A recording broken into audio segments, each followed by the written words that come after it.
Hi students, previous వీడియోలో variable అంటే ఏంటి, వేరియబుల్ ఎలా డిక్లేర్ చేయాలి, వేరియబుల్ రూల్స్ కోసం అలాగే కాన్స్టెంట్ కాన్సెప్ట్ గురించి తెలుసుకున్నాం కదా. ఎవరైనా చూడనట్టయితే లింక్ డిస్క్రిప్షన్ ఇస్తాను చూడండి. In this video we will discuss about scope of the variable in PHP. అంటే వేరియబుల్ యొక్క స్కోప్ అంటే లైఫ్ స్పాన్, వేరియబుల్ని ఒక ప్రోగ్రాంలోని వేరియబుల్ యొక్క లైఫ్ స్పాన్ ఎలా వర్క్ అవుతుంది, ఎంతవరకు ఉంటుంది అని ఎగ్జాంపుల్ ప్రోగ్రామ్తో చూద్దాం. In PHP variable can be declared anywhere in the script. The script of a variable is the part of the script where the variable can be referenced or used. అంటే మనం రిఫరెన్స్గా use చేయొచ్చు, నేను డైరెక్ట్గా access చేసిన వేరియబుల్ని declare చేసిన తర్వాత డైరెక్ట్గా అది యూజ్ చేయొచ్చు. In PHP they have 3 different variables scopes. PHP have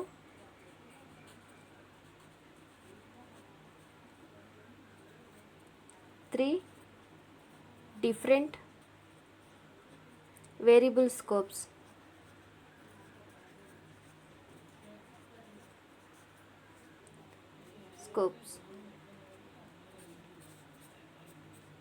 These are, first one local, second one global, third one static.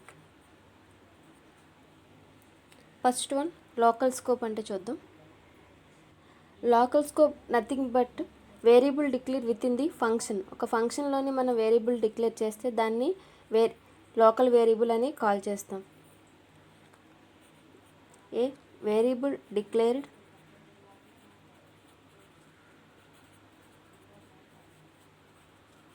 within a function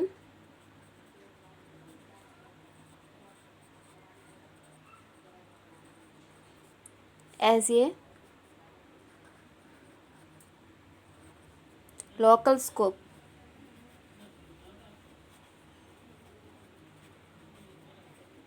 And can only be accessed within that function.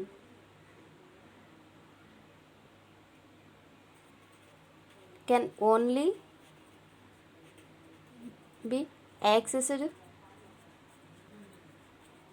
within that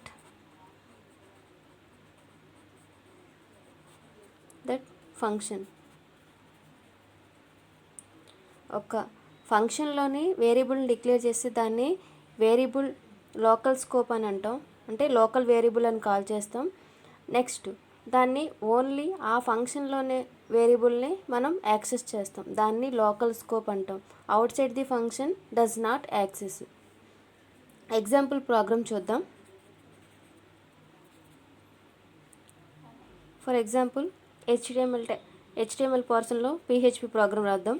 HTML starting, next body, PHP format, angular bracket, question mark, PHP. ఇప్పుడు ఒక ఫంక్షన్ని declare చేద్దాం. So function name my test అని ఇస్తున్నాను. So function కాబట్టి parenthesis, open brackets. ఇప్పుడు ఒక variable declare చేసి దానికి ఒక వాల్యూ అసైన్ చేస్తున్నాను 5 అని. సో విత్ ఇన్ ది ఫంక్షన్లో డిక్లేర్ చేశాను కాబట్టి ఈ 5 అని ఈ వేరియబుల్ అనేది లోకల్ స్కోప్ అవుతుంది. Local scope. నెక్స్ట్ దీన్ని ప్రింట్ చేద్దాం. ఎకో ఒక పారాగ్రాఫ్ యూజ్ చేయడానికి P tag. Variable X inside function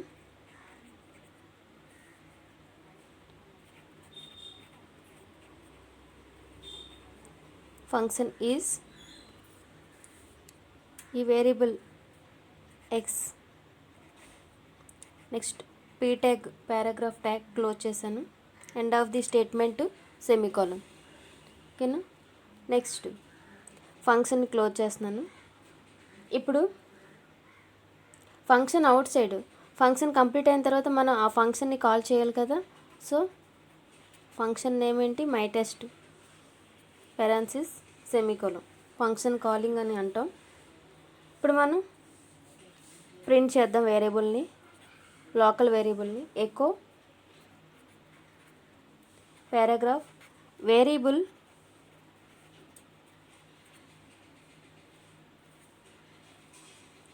x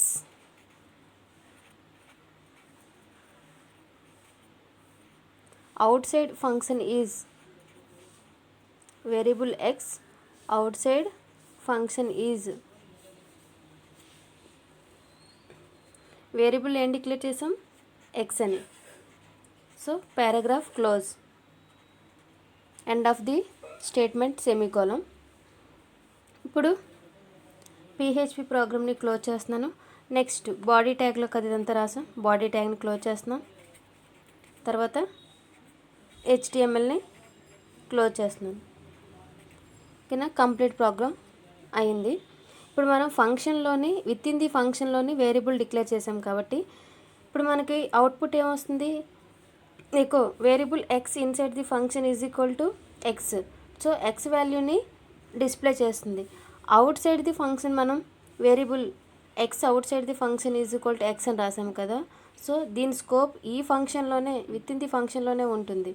so out సైడ్ని print చేయదు వాల్యూని. సో అవుట్పుట్ ఏ విధంగా వస్తుందంటే వేరియబుల్ ఎక్స్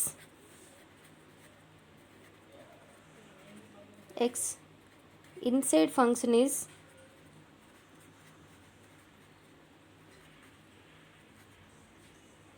ఎక్స్ వాల్యూ ఎంత ఉంది, 5 ఉంది. సో 5ని ప్రింట్ చేస్తుంది.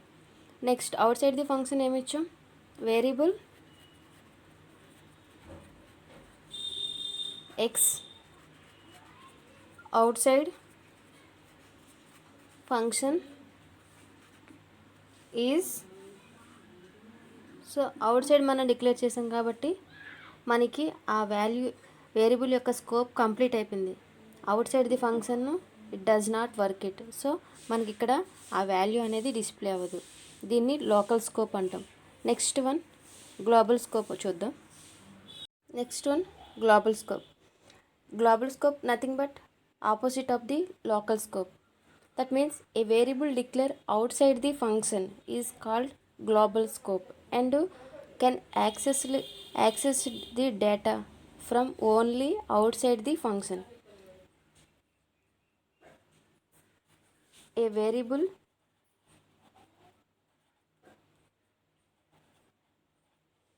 declared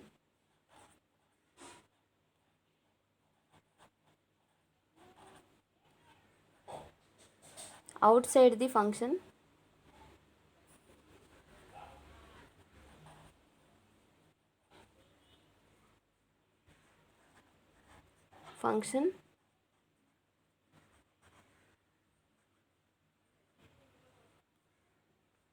as a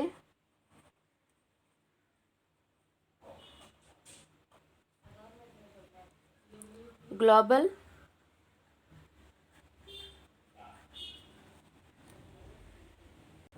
scope and can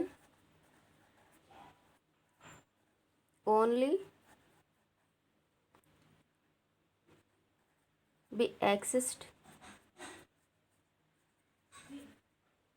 outside a function.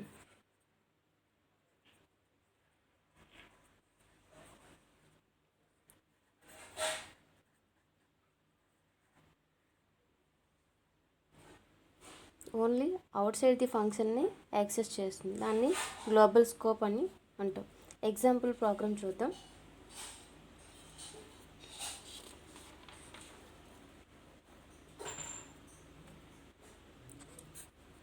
With in the HTML బ్లాక్లో రాద్దాం. HTML next body tag PHP ఒక variable out side the function కదా. సో వేరియబుల్ డిక్లేర్ చేద్దాం 5 అని. సో ఇప్పుడు అవుట్ సైడ్ ది ఫంక్షన్ కాబట్టి ఇది global scope అవుతుంది.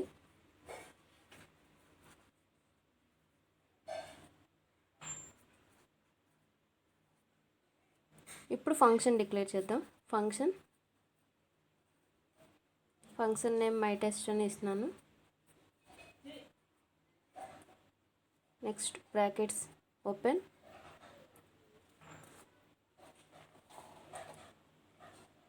ఇప్పుడు ప్రింట్ చేస్తున్నాను. ఎకో ఒక పారాగ్రాఫ్ యూజ్ చేసి p tag variable x inside function is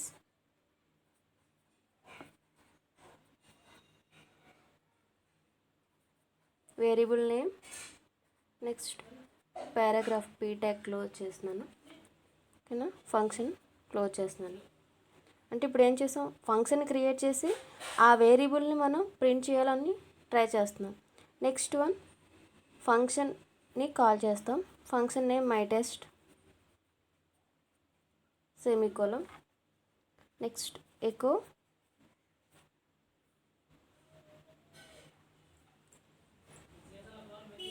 paragraph tag p tag variable x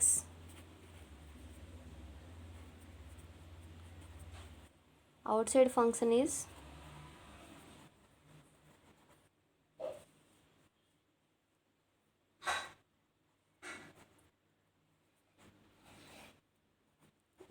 $x. Next paragraph close చేశాను. ఇప్పుడు ప్రోగ్రామ్ ఎండ్ అయింది PHP. Next body tag close. Next HTML close. ఇప్పుడు output ఏమొస్తుందంటే, global scope అంటే ఏంటి, variable declare outside the function. Outside the function declare చేసేటప్పుడు function outside ఉన్న వాల్యూని మనకి డిస్ప్లే చేస్తుంది, ఇన్సైడ్ మనకి వాల్యూని యాక్సెస్ చేయదు. అందుకోసం దీన్ని గ్లోబల్ స్కోప్ అంటాం. ఇన్ లోకల్ స్కోప్లో అయితే విత్ ఇన్ ది ఫంక్షన్లో ఉన్న వాల్యూని డిస్ప్లే చేస్తుంది, అవుట్ సైడ్ ది ఫంక్షన్ని డిస్ప్లే చేయదు. So that is the difference local and global. ఇప్పుడు అవుట్పుట్ ఏమొస్తుంది, output is equal variable x inside function is. So inside with in the ఫంక్షన్లో ఉన్న వాల్యూని గ్లోబల్ వేరియబుల్ యాక్సెస్ చేయదు కాబట్టి సో వాల్యూ అనేది ఏమీ రాదు. నెక్స్ట్ అవుట్ సైడ్ ఫంక్షన్ని మనకి డిస్ప్లే చేస్తుంది. Variable x out side function is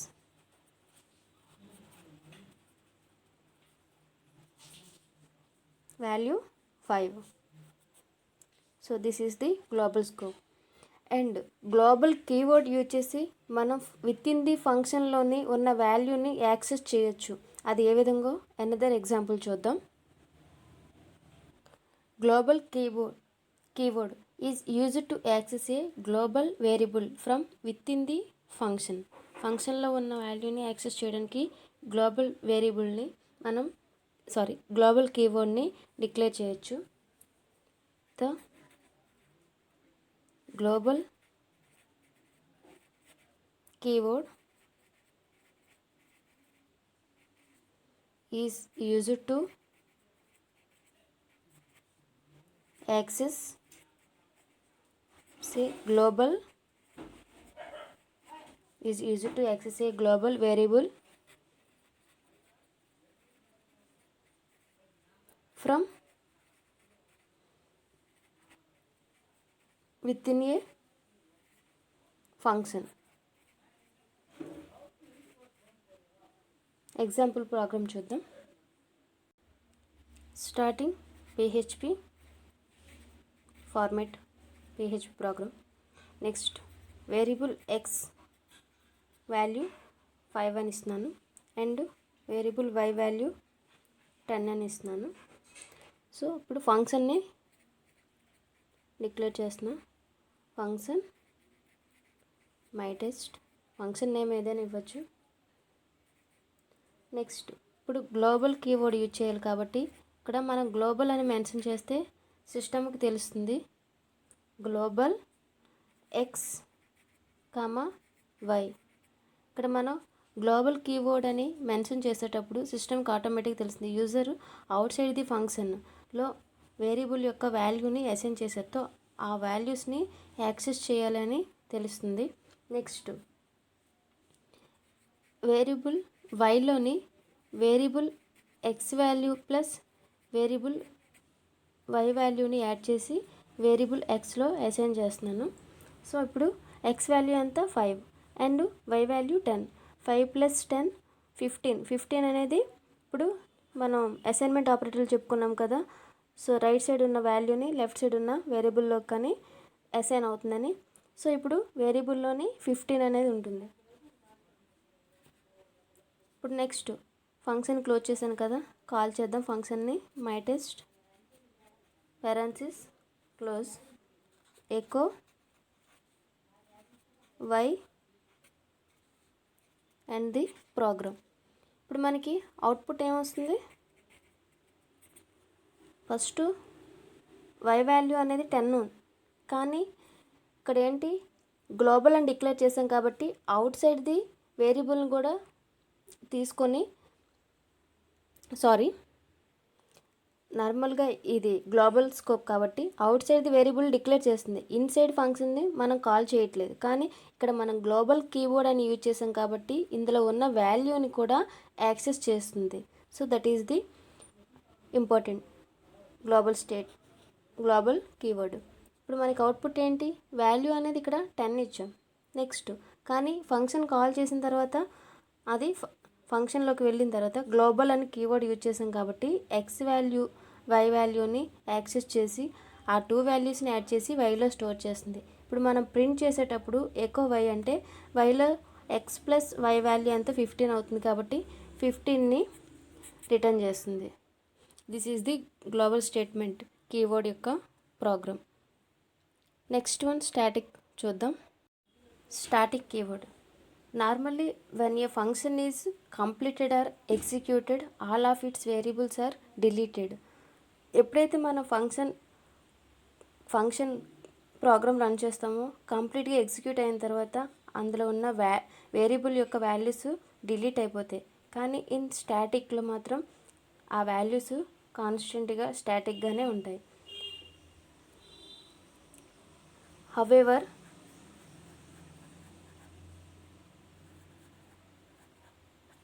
sometimes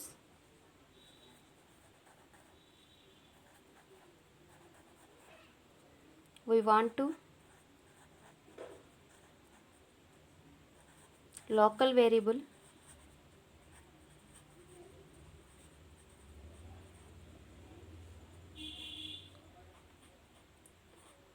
not to be deleted. అంటే వేరియబుల్ డిక్లేర్ చేసేటప్పుడు మనం ఏదైతే డిక్లేర్ చేసాం వేరియబుల్, ఆ వేరియబుల్ అనేది డిలీట్ అవ్వకుండా ఒక కాన్స్టెంట్గా ఉండాలి అంటే మనం ఈ స్టాటిక్ కీవర్డ్ని యూజ్ చేస్తాం. Not to be deleted we need for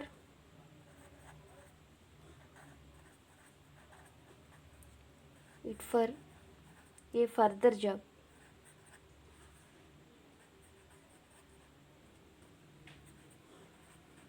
for example ఆ వాల్యూని ఒకసారి మనం డిక్లేర్ చేసిన వేరియబుల్ డిలీట్ అవ్వకుండా ఆ వాల్యూని ఫర్దర్గా మనం ఏదైనా టాస్క్ ఫర్ ఎగ్జాంపుల్ ఇంక్రిమెంట్ కానీ డిక్రిమెంట్ కానీ చేయాలి అంటే మనం స్టాటిక్ కీవర్డ్ని యూజ్ చేయొచ్చు. ఎగ్జాంపుల్ ప్రోగ్రామ్ చూద్దాం. PHP starting format. Next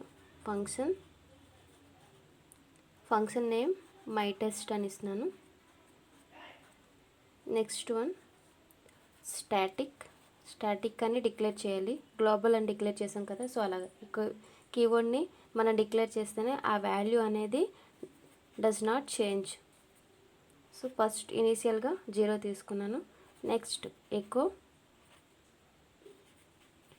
X. Next increment చేస్తున్నాను ఎక్స్ని. Function close. ఇప్పుడు మనం జనరల్గా ప్రీవియస్ ప్రోగ్రాంలో అయితే ఒక్కసారే మనం ఫంక్షన్ని కాల్ చేసాం కాబట్టి ఒకసారి వాల్యూస్ని రిటర్న్ చేసింది. మై టెస్ట్ అని కాల్ చేస్తే అప్పుడు కర్సర్ ఇక్కడికి వెళ్ళి మై టెస్ట్ ఫంక్షన్లో ఉన్న వాల్యూ ఎక్స్ వాల్యూని చూస్తుంది. సో స్టాటిక్ టైప్ ఉంది కాబట్టి ఫంక్షన్ 0 ఉంది, 0ని రిటర్న్ చేస్తుంది అవుట్పుట్లో. నెక్స్ట్ అగైన్ ఫంక్షన్ని కాల్ చేస్తున్నా. సో మళ్ళీ ఫంక్షన్లోకి వచ్చేటప్పుడు జనరల్గా స్టాటిక్ అని మనం డిక్లేర్ చేయకపోతే ఇక్కడ ఫస్ట్ 0 ఉంది కాబట్టి ఆ 0నే ఉంటుంది. ఇప్పుడు మనం ఏదైతే ప్రీవియస్ యాక్షన్ ఉంటుందో ఆ యాక్షన్ అనేది క్లియర్ అయిపోయి నార్మల్ స్టేజ్కి వచ్చేస్తుంది. స్టాటిక్ అని ఎప్పుడైతే డిక్లేర్ చేసామో ప్రీవియస్ స్టేజ్లో ఉన్న వాల్యూని ఎలా ఉండిపోతుంది. ఫర్ ఎగ్జాంపుల్ ఇప్పుడు 0 ఉంది కదా, 0ని ఇంక్రిమెంట్ చేస్తుంది. ఇంక్రిమెంట్ చేస్తే ఎంత వస్తుంది, 1 వస్తుంది. నెక్స్ట్ అగైన్ మళ్ళీ కాల్ చేస్తున్నాను ఫంక్షన్ని. సో కాల్ చేసేటప్పుడు ఇప్పుడు చెప్పుకున్నాం కదా, ఇక్కడ 0 ప్లేస్లోని 1 ఉంటుంది ప్రీవియస్ యాక్షన్, ఎందుకంటే స్టాటిక్ అని డిక్లేర్ చేసాం కాబట్టి. స్టాటిక్ అని డిక్లేర్ చేయకపోతే ఆ వాల్యూ అనేది డిలీట్ అయిపోతుంది. సో ఇప్పుడు మళ్ళీ 1 ఉంది కాబట్టి 1 ఇంక్రిమెంట్ చేస్తే 2 వస్తుంది. నెక్స్ట్ ప్రోగ్రామ్ క్లోజ్ అవుతుంది. So this is the concept of the static keyword. Thank you for watching this video. నా వీడియో నచ్చినట్టయితే లైక్ చేయండి. అలాగే ఫస్ట్ టైం ఎవరైనా చూసినట్టయితే లేటెస్ట్ అప్డేట్స్ కోసం నా ఛానల్ని సబ్స్క్రైబ్ చేయండి.